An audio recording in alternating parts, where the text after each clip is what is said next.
Bienvenue dans cette nouvelle vidéo. Aujourd'hui, nous allons apprendre à nommer les acides inorganiques.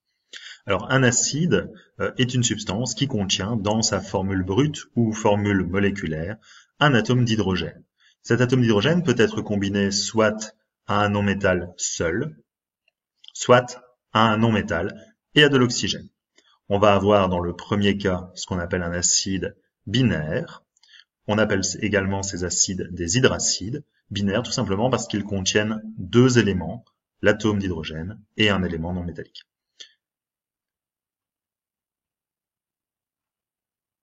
L'autre famille d'acides, ce sont les acides ternaires.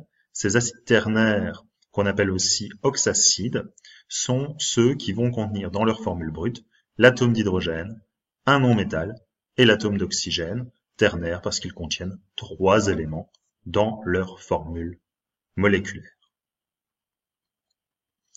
Chacun de ces acides va avoir une manière de se faire nommer, c'est-à-dire qu'on ne va pas nommer les acides binaires de la même façon que les acides ternaires. C'est pourquoi dans la suite de la vidéo, on va séparer les deux cas.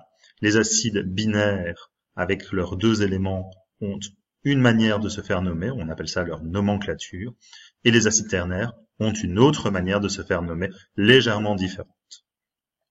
Poursuivons tout de suite avec les acides binaires, type HCl, HBr, H2S, et ainsi de suite. Un acide binaire, comme on l'a vu à l'instant, va contenir deux éléments et va se nommer de la façon suivante. On va donner dans un premier temps le nom du non-métal. On va terminer ce nom par ure et on va rajouter, puisque cette molécule contient de l'hydrogène, on va rajouter d'hydrogène à la fin. Donc ce sera quelque chose ure d'hydrogène. Prenons un exemple tout de suite. Prenons la formule de la substance HCl. Dans cette formule, vous avez un atome d'hydrogène et un atome de chlore. Le chlore, on va débuter le nom par cela, puisque c'est le non-métal. Chlore, on va terminer par le suffixe ure pour faire chlorure, qui correspond, petite parenthèse, à l'ion également, Cl-, qu'on appelle aussi l'ion chlorure. Et on termine le nom de HCl, donc de cet acide, par d'hydrogène, ce qui nous donne au final du chlorure d'hydrogène. On nomme également cette molécule de l'acide chlorhydrique, c'est entre guillemets une ancienne nomenclature. Les deux nomenclatures coexistent, mais la nomenclature qui suit les recommandations IUPAC, c'est celle que je vous présente ici, c'est-à-dire chlorure d'hydrogène.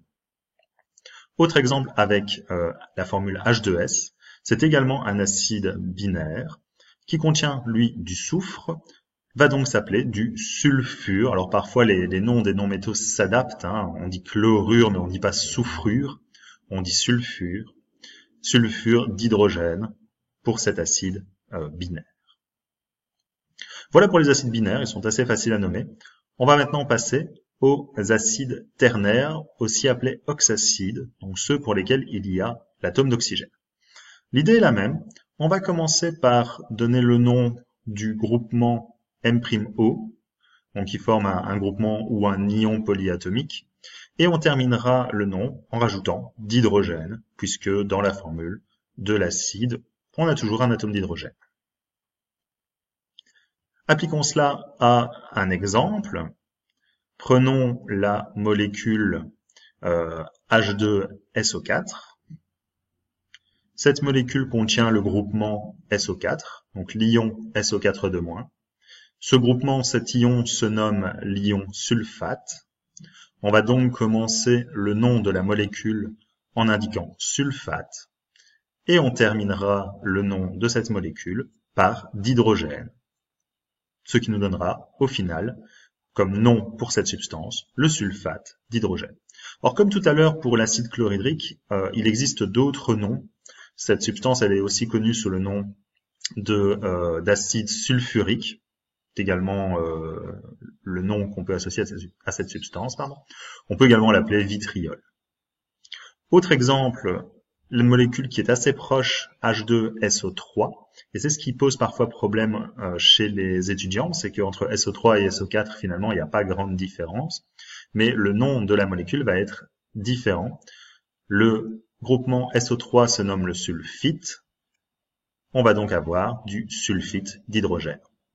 Alors il faut parfois faire un peu attention et bien étudier le nom de ces groupements et de ces ions, puisqu'on a parfois tendance à croire que d'office, quand il y a un O4, ce sera du sulfate, quand il y a un O3, ce sera du hit. C'est pas toujours le cas. C'est le cas par exemple pour le sulfate, c'est pas le cas pour le carbonate. Par exemple, l'ion carbonate, c'est CO3-, c'est un 3. Donc il n'y a pas de règle, enfin il y en a une, mais cette règle concerne plus les tâches d'oxydation, et je vais pas en parler dans cette vidéo de nomenclature.